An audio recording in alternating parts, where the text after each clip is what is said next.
नमस्कार बंधुगण बंधु माने आपण माने समस्त को आज ज्योतिष कार्यक्रम को स्वागत। आज ज्योतिष कार्यक्रमटी सिंह राशि व्यक्ति विशेष मानक पई बहुत गुरुत्वपूर्ण अटे, बहुत ही खास अटे। कारण आज वीडियो रे आमे माने जानिबा सिंह राशि व्यक्ति विशेष मानक पई एही अगस्त 2025 टी किपरि रहिछि। सिंह राशि मासिक राशिफल उपरे आलोचना करिबा। सिंह राशि व्यक्ति विशेष मानकर स्वास्थ्य, शिक्षा, प्रेम संपर्क, वैवाहिक जीवन, भाग्य, क्यारियर एवं व्यापार वाणिज्यर स्थिति किपरि रहिबो एही अगस्त 2025 रे से विषय रे विस्तार भाव में आलोचना करिबा। नवग्रहंकर स्थिति मध्य देखिबा। नवग्रह केउं प्रकारर फल प्रदान करिबारे सक्षम हेबे, शेषरे अशुभत्व प्रदान करुथुबा ग्रह मानक मध्यरु किछि विशेष प्रतिकार मध्य आमे वीडियोर शेष रे जानिबा। सेथिपाई आपण मानकर जदि सिंह राशि होइथाए तेबे वीडियोटी को स्किप न करी थरे मात्र शेष पर्यंत निश्चिंत देखंतु एवं वीडियो को गोटे लाइक करी चैनल टी को सब्सक्राइब कर दियंतु एवं कमेंट बॉक्स रे भक्ति एवं श्रद्धार सहित जय जगन्नाथ, जय माँ लक्ष्मी अवश्य लिखि दियंतु। तो बंधु माने आसंतु आरंभ करिबा आज रही कार्यक्रम को, जहाँकि जन्म राशि एवं चंद्र राशि उपरे संपूर्ण आधारित अटे। तेबे राशि चक्रर 12 गोटी राशि मध्यरु पंचम राशि हेउची सिंह राशि एवं सिंह राशिर राशियाधिपति हेउछंती सूर्य। तो बंधु माने एही अगस्त मास आरंभ रे आपणकर कुंडली रे नवग्रहंकर स्थिति किपरि रहिछि सर्वप्रथमे आमे जानिबा। केतु आपणकर प्रथम भाव रे विराजमान अछंती, मंगल आपणकर द्वितीय भाव रे विराजमान अछंती, राहु आपणकर सप्तम भाव रे विराजमान अछंती, शनि आपणकर अष्टम भाव रे विराजमान अछंती, गुरु एवं शुक्र आपणकर एकादश भाव रे विराजमान अछंती, बुध एवं सूर्य आपणकर द्वादश भाव रे विराजमान अछंती। तो बंधु माने सर्वप्रथम आसंतु जानि नेबा आपणकर स्वास्थ्य किपरि रहिबो एही अगस्त मास 2025 रे। तेबे बंधु माने कुंडलीर प्रथम भावटी होइथाय आपणकर स्वास्थ्यर भाव, आपणकर इम्यूनिटी सिस्टम रो भाव। आपणकर प्रथम भावर अधिपति हेउचंती सूर्य। तो सूर्य आपणक कुंडलीर द्वादश भाव रे विराजमान अछंती। तेबे 17 अगस्त पूर्वरु आपणको आपणकर स्वास्थ्य प्रति विशेष ध्यान देबार अछि, कारण 17 अगस्त पर्यंत सूर्य आपणकर द्वादश भाव रे रहिबे। तो बंधु माने कुंडली रे द्वादश भावटी को एते भल बोली विचार करा जाय नथाए। द्वादश भावटी होइथाय त्रिक भाव, रोगर भाव। तेणु जेतेबेले आपणकर प्रथम भावर अधिपति द्वादश रे विराजमान अछंती, आपणकर इम्यूनिटी सिस्टम टिके डाउन रहिबो, आपण निजको दुर्बल अनुभव करिवे। तेणु आपण निजर खाद्यपेय प्रति विशेष ध्यान रखिबार अछि। आपण जेते पारिबे हेल्दी फूड खाइबा पई चेष्टा करंतु। तेणु ए सबु आपण 17 अगस्त पर्यंत टिके देखि जगी रखी चलिबे। तापरे सूर्य आपणकर प्रथम भाव को चली आसिबे। एहा परे आपण आपणकर स्वास्थ्य रे एक सकारात्मक परिवर्तन देखिबा पई पाइबे। एबे आसंतु जानि नेबा आपणकर शिक्षा क्षेत्र किपरि रहिबो एही अगस्त मास 2025 रे। तो बंधु माने कुंडलीर पंचम भावटी होइथाय आपणकर शिक्षा क्षेत्रर भाव। तो आपणकर पंचम भावर अधिपति हेउचंती देवगुरु बृहस्पति। तो गुरु आपणको कुंडलीर एकादश भाव रे विराजमान अछंती एवं सप्तम दृष्टि रे गुरु आपणकर सीधा सड़क पंचम भाव को दृष्टि देउछंती। तो पाठपढ़ा आपणकर बहुत भल रहिबो, कारण गुरु निजर स्वगृह को देखुचंती। यह व्यतीत शुक्रंकर दृष्टि मध्य आपणकर पंचम भाव उपरकू रहुची। दुईटी शुभ ग्रहंकर दृष्टि आपणकर पंचम भाव उपरकू रहुची। सूर्य मध्य आपणकर प्रथम भाव को गोचर करिवे।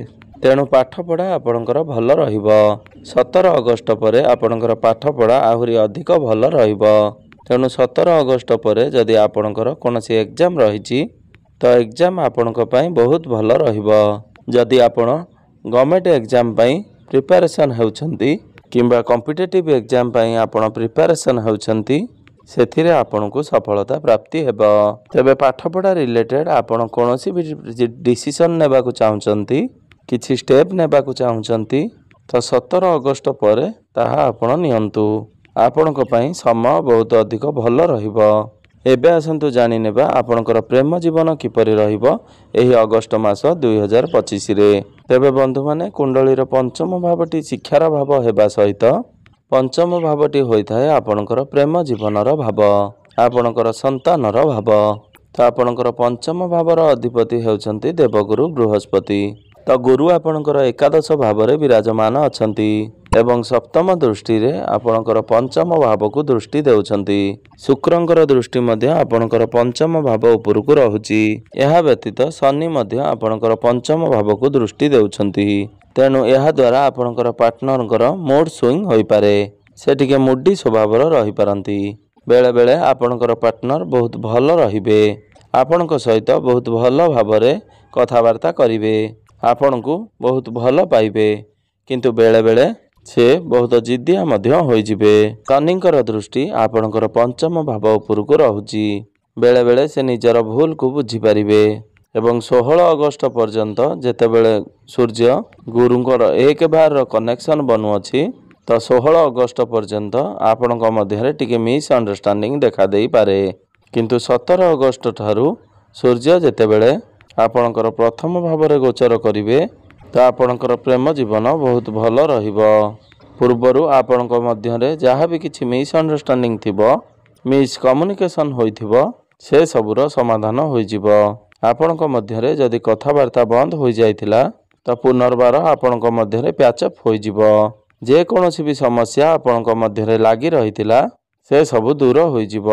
ତେବେ 16 ଅଗଷ୍ଟ ପର୍ଯ୍ୟନ୍ତ ଆପଣଙ୍କୁ ଆପଣଙ୍କର ପ୍ରେମ ଜୀବନରେ ଟିକେ ବିଶେଷ ଧ୍ୟାନ ଦେବାର ଅଛି। ଯେପରି କୌଣସି ପ୍ରକାର ଆର୍ଗୁମେଣ୍ଟ ନ ହୁଏ, ସେଥିପ୍ରତି ବିଶେଷ ଧ୍ୟାନ ଦେବାର ଅଛି। ଏବେ ଆସନ୍ତୁ ଜାଣିନେବା ଆପଣଙ୍କର ବୈବାହିକ ଜୀବନ କିପରି ରହିବ ଏହି ଅଗଷ୍ଟ ମାସ 2025ରେ। ତ ବନ୍ଧୁମାନେ, କୁଣ୍ଡଳୀର ସପ୍ତମ ଭାବଟି ହୋଇଥାଏ ଆପଣଙ୍କର ବୈବାହିକ ଜୀବନର ଭାବ, ଆପଣଙ୍କର ଜୀବନ ସାଥୀଙ୍କର ଭାବ। ତ ଆପଣଙ୍କର ସପ୍ତମ ଭାବର ଅଧିପତି ହେଉଛନ୍ତି ଶନି। ଶନି ଆପଣଙ୍କର ଅଷ୍ଟମ ଭାବରେ ବିରାଜମାନ ଅଛନ୍ତି। ଆପଣଙ୍କର ସପ୍ତମ ଭାବରେ ବିରାଜମାନ ଅଛନ୍ତି ରାହୁ। ରାହୁ ହେଉଛନ୍ତି ପାପୀ ଗ୍ରହ, ମୁଣ୍ଡବିହୀନ ଗ୍ରହ, ଛାୟା ଗ୍ରହ। ତ ଦୁଇଟି ଯାକ ଦୃଷ୍ଟିରୁ ଦେଖିବାକୁ ଗଲେ ଆପଣଙ୍କର ବୈବାହିକ ଜୀବନରେ ସମସ୍ୟା ଦେଖାଦେଉଛି। ରାହୁ ଆପଣଙ୍କ ମଧ୍ୟରେ ମିସ୍ଅଣ୍ଡରଷ୍ଟାଣ୍ଡିଂ କ୍ରିଏଟ୍ କରାଇବେ, ଆପଣଙ୍କ ମଧ୍ୟରେ ମିସ୍କମ୍ୟୁନିକେସନ୍ କରାଇବେ। ଅଯଥା କଥାକୁ ନେଇ ଆପଣଙ୍କ ମଧ୍ୟରେ ସମସ୍ୟା ଦେଖାଦେବ, ଆପଣଙ୍କ ମଧ୍ୟରେ କଳି ଝଗଡ଼ା ଲାଗିବ, କିମ୍ବା ଆପଣଙ୍କର ସ୍ୱାମୀ କିମ୍ବା ଆପଣଙ୍କର ସ୍ତ୍ରୀଙ୍କର ସ୍ୱାସ୍ଥ୍ୟରେ କିଛିଟା ସମସ୍ୟା ଦେଖାଦେଇପାରେ। ଆଲାର୍ଜି, ଇନଫେକ୍ସନ୍, ଥଣ୍ଡା, କାଶ, ଜ୍ୱର ଭଳି ଏହିଭଳି ସମସ୍ୟା ଦେଖାଦେଇପାରେ। କାରଣ ଆପଣଙ୍କର ସପ୍ତମ ଭାବର ଅଧିପତି ଶନି ଆପଣଙ୍କ କୁଣ୍ଡଳୀର ଅଷ୍ଟମ ଭାବରେ ବିରାଜମାନ ଅଛନ୍ତି। କୁଣ୍ଡଳୀର ଅଷ୍ଟମ ଭାବଟିକୁ ଏତେ ଭଲ ବୋଲି ବିଚାର କରାଯାଇନଥାଏ, କାରଣ ଅଷ୍ଟମ ଭାବଟି ହୋଇଥାଏ ରୋଗର ଭାବ। ଆପଣଙ୍କର ଜୀବନସାଥୀ ଟିକେ ଚିଡ଼ିଚିଡ଼ା ସ୍ୱଭାବର ହୋଇଥାନ୍ତି, ଛୋଟ ଛୋଟ କଥାରେ ଅଧିକ ରିଆକ୍ଟ କରିପାରନ୍ତି। ତ ଆପଣଙ୍କର ବୈବାହିକ ଜୀବନରେ ଅନେକ ପ୍ରକାର ସମସ୍ୟା ଦେଖାଦେଉଛି। ତେଣୁ ଏଥିପାଇଁ ଆପଣଙ୍କ ମଧ୍ୟରେ କିଛି ପ୍ରତିକାର କରିବା ଉଚିତ। ପ୍ରତିକାର ଆମେ ଭିଡ଼ିଓର ଅନ୍ତରେ ଜାଣିବା। ଏବେ ଆସନ୍ତୁ ଜାଣିନେବା ସବୁଠାରୁ ମହତ୍ତ୍ୱପୂର୍ଣ୍ଣ ବିଷୟବସ୍ତୁ, ଆପଣଙ୍କର ଭାଗ୍ୟ, କ୍ୟାରିୟର ଏବଂ ବ୍ୟାପାର ବାଣିଜ୍ୟର ସ୍ଥିତି କିପରି ରହିଛି ଏହି ଅଗଷ୍ଟ ମାସ 2025ରେ। ତ ବନ୍ଧୁମାନେ, କୁଣ୍ଡଳୀର ନବମ ଭାବଟି ହୋଇଥାଏ ଆପଣଙ୍କର ଭାଗ୍ୟର ଭାବ। ତ ଆପଣଙ୍କର ନବମ ଭାବ ଅର୍ଥାତ୍ ଭାଗ୍ୟ ଭାବର ଅଧିପତି ହେଉଛନ୍ତି ମଙ୍ଗଳ। ମଙ୍ଗଳ ଆପଣଙ୍କ କୁଣ୍ଡଳୀର ଦ୍ୱିତୀୟ ଭାବରେ ବିରାଜମାନ ଅଛନ୍ତି। ସେ ବହୁତ ଶୁଭ ସ୍ଥିତିରେ ଅଛନ୍ତି। କୁଣ୍ଡଳୀର ଦ୍ୱିତୀୟ ଭାବଟି ହୋଇଥାଏ ଧନର ଭାବ, ଆପଣଙ୍କର ବାଣୀର ଭାବ ଏବଂ କୁଟୁମ୍ବର ଭାବ। ଏହା ବ୍ୟତୀତ ଭାଗ୍ୟର କାରକ ଗ୍ରହ ଦେବଗୁରୁ ବୃହସ୍ପତି ମଧ୍ୟ ଆପଣଙ୍କର ଏକାଦଶ ଭାବରେ ଲାଭ ସ୍ଥାନରେ ବିରାଜମାନ ଅଛନ୍ତି। ସୂର୍ଯ୍ୟ ମଧ୍ୟ ଆପଣଙ୍କର ପ୍ରଥମ ଭାବକୁ ଚାଲି ଆସିବେ। ତ ଏହି ଅଗଷ୍ଟ ମାସରେ ଆପଣଙ୍କୁ ଆପଣଙ୍କର ଭାଗ୍ୟର ପୁରା ପୂର୍ଣ୍ଣ ମାତ୍ରାରେ ସାଥ ମିଳିବ। ତେଣୁ ଆପଣ ଆପଣଙ୍କର ଭାଗ୍ୟ ରିଲେଟେଡ୍ ଯେଉଁ ବି କାର୍ଯ୍ୟ କରିବାକୁ ଚାହୁଁଛନ୍ତି, ତ ଆପଣ ଚିନ୍ତା କରିବାର କୌଣସି ଆବଶ୍ୟକତା ନାହିଁ। ଆପଣ ସେସବୁ ନିଶ୍ଚିନ୍ତ ଭାବରେ କରିପାରିବେ। ତ ଆପଣ ଏହି ସମୟରେ ଯଦି କୌଣସି ବଡ଼ କାର୍ଯ୍ୟର ଆରମ୍ଭ କରିବାକୁ ଚାହୁଁଛନ୍ତି, କିଛି ବଡ଼ ଜିନିଷ କିଣାକିଣି କରିବାକୁ ଚାହୁଁଛନ୍ତି, କୌଣସି ଇନଭେଷ୍ଟମେଣ୍ଟ କରିବାକୁ ଚାହୁଁଛନ୍ତି, ସେୟାର ମାର୍କେଟ, ଷ୍ଟକ୍ ମାର୍କେଟ କିମ୍ବା ଟ୍ରେଡିଂରେ କୌଣସି ଇନଭେଷ୍ଟମେଣ୍ଟ କରିବାକୁ ଚାହୁଁଛନ୍ତି, ଆପଣଙ୍କର କୌଣସି ମିଟିଂ କିମ୍ବା ଡିଲ୍ ରହିଛି, କୌଣସି ପ୍ରପର୍ଟିରେ ଡିଲ୍ କରିବାକୁ ଚାହୁଁଛନ୍ତି, ତ ଏଥିପାଇଁ ଏହି ଅଗଷ୍ଟ ମାସଟି ବହୁତ ଭଲ ରହିବ। କିନ୍ତୁ 17 ଅଗଷ୍ଟ ପରେ ଆପଣଙ୍କର ଭାଗ୍ୟ ଆହୁରି ଅଧିକ ଭଲ ରହିବ। କାରଣ 17 ଅଗଷ୍ଟକୁ ସୂର୍ଯ୍ୟ ଆପଣଙ୍କର ପ୍ରଥମ ଭାବକୁ ଚାଲି ଆସିବେ। ଆପଣଙ୍କର ଭାଗ୍ୟ ଭାବର ଅଧିପତି ଧନର ଭାବରେ ବିରାଜମାନ ଅଛନ୍ତି। ତ ଆପଣଙ୍କୁ ବହୁତ ଅଧିକ ଲାଭ ପ୍ରାପ୍ତି ହେବ। ଆପଣ ଅଳ୍ପ ପରିଶ୍ରମ କରି ବହୁତ ଅଧିକ ଟଙ୍କା ରୋଜଗାର କରିପାରିବେ। ଏହି ସମୟରେ ଆପଣ ଶୁଭ ମାଙ୍ଗଳିକ କାର୍ଯ୍ୟର ଆୟୋଜନ କରିପାରନ୍ତି। ଆପଣଙ୍କୁ କୌଣସି ଖୁସି ଖବର ମିଳିପାରେ। ଏବେ ଆସନ୍ତୁ ଜାଣିନେବା ଆପଣଙ୍କର କ୍ୟାରିୟର କିପରି ରହିବ ଏହି ଅଗଷ୍ଟ 2025ରେ। ତ ବନ୍ଧୁମାନେ, କୁଣ୍ଡଳୀର ଦଶମ ଭାବଟି ହୋଇଥାଏ ଆପଣଙ୍କର କ୍ୟାରିୟରର ଭାବ, ଆପଣଙ୍କର କାର୍ଯ୍ୟକ୍ଷେତ୍ରର ଭାବ। ତ ଆପଣଙ୍କର ଦଶମ ଭାବର ଅଧିପତି ହେଉଛନ୍ତି ଶୁକ୍ର। ତ ଶୁକ୍ର ଆପଣଙ୍କର ଏକାଦଶ ଭାବରେ ଲାଭ ସ୍ଥାନରେ ବିରାଜମାନ ଅଛନ୍ତି। ତ ଗୁରୁଙ୍କ ସହିତ ବିରାଜମାନ ଅଛନ୍ତି। ତ ଆପଣ ରେସ୍ପନ୍ସିବିଲିଟିକୁ ବହୁତ ଭଲ ଭାବରେ ଗ୍ରହଣ କରିବେ। ମଙ୍ଗଳ ଆପଣଙ୍କର ଦ୍ୱିତୀୟ ଭାବରେ ଥିବା କାରଣରୁ ଆପଣଙ୍କୁ ଆପଣଙ୍କର ବାଣୀ ଉପରେ ନିୟନ୍ତ୍ରଣ ରକ୍ଷା କରିବାକୁ ହେବ। କେତୁ ଆପଣଙ୍କର ପ୍ରଥମ ଭାବରେ ଥିବା କାରଣରୁ ଆପଣ ବହୁତ ରହସ୍ୟମୟୀ ହୋଇଯିବେ। ତ କାମକୁ ନେଇ ଆପଣ ପ୍ରାକ୍ଟିକାଲ ରହିବେ। ତ ଆପଣ ନିଜ ହିସାବରେ କାମ କରିବାକୁ ପସନ୍ଦ କରିବେ। ଅନ୍ୟ କାହାର ଉପଦେଶକୁ ଗ୍ରହଣ କରିବାକୁ ଆପଣ ପସନ୍ଦ କରିବେ ନାହିଁ। 17 ଅଗଷ୍ଟକୁ ଯେତେବେଳେ ସୂର୍ଯ୍ୟ ଆପଣଙ୍କର ପ୍ରଥମ ଭାବକୁ ଚାଲି ଆସିବେ, ତ କାର୍ଯ୍ୟକ୍ଷେତ୍ରରେ ଆପଣ ପ୍ରଶଂସିତ ହେବେ। ତ ଆପଣଙ୍କର କ୍ୟାରିୟରରେ ପ୍ରମୋସନ ହୋଇପାରେ। ଆପଣଙ୍କୁ କ୍ୟାରିୟରରେ କୌଣସି ବଡ଼ ଆଚିଭମେଣ୍ଟ ମିଳିପାରେ। ତ ଆପଣଙ୍କର କାମ କାର୍ଯ୍ୟ ମଧ୍ୟ ବହୁତ ଭଲ ରହିବ। ତ ଶନିଙ୍କର ଦୃଷ୍ଟି ଆପଣଙ୍କର ଦଶମ ଭାବ ଉପରକୁ ରହୁଛି। ତ ଆପଣଙ୍କୁ ହାର୍ଡୱାର୍କ କରିବାକୁ ପଡ଼ିବ, କିନ୍ତୁ ଆପଣ ସେସବୁ କରି ମଧ୍ୟ ନେବେ। ତ ଏହି ଅଗଷ୍ଟ ମାସରେ ଆପଣଙ୍କର କ୍ୟାରିୟର ବହୁତ ଭଲ ରହୁଛି। ତ ବର୍ତ୍ତମାନ ଆପଣଙ୍କ ରାଶିରେ ଶନି ଅଢ଼େଇ ଚାଲୁଅଛି। ତେଣୁ ଆପଣଙ୍କର କୁଣ୍ଡଳୀରେ ଶନିଙ୍କର ସ୍ଥିତି କିପରି ରହିଛି ତାହା ସବୁଠାରୁ ଗୁରୁତ୍ୱପୂର୍ଣ୍ଣ ଅଟେ। କାରଣ ଶନିଙ୍କର ସ୍ଥିତି ଆପଣଙ୍କର ଜନ୍ମକୁଣ୍ଡଳୀରେ ଭଲ ରହିଥାଏ। ତ ଏହି ସମୟ ଆପଣଙ୍କ ପାଇଁ ଗୋଲ୍ଡେନ ପିରିୟଡ଼ ହେବ। ଆପଣ କାମ କାର୍ଯ୍ୟରେ ବହୁତ ଅଧିକ ଉନ୍ନତି କରିବେ। ଆପଣଙ୍କୁ ବହୁତ କିଛି ଆଚିଭମେଣ୍ଟ ମିଳିବ।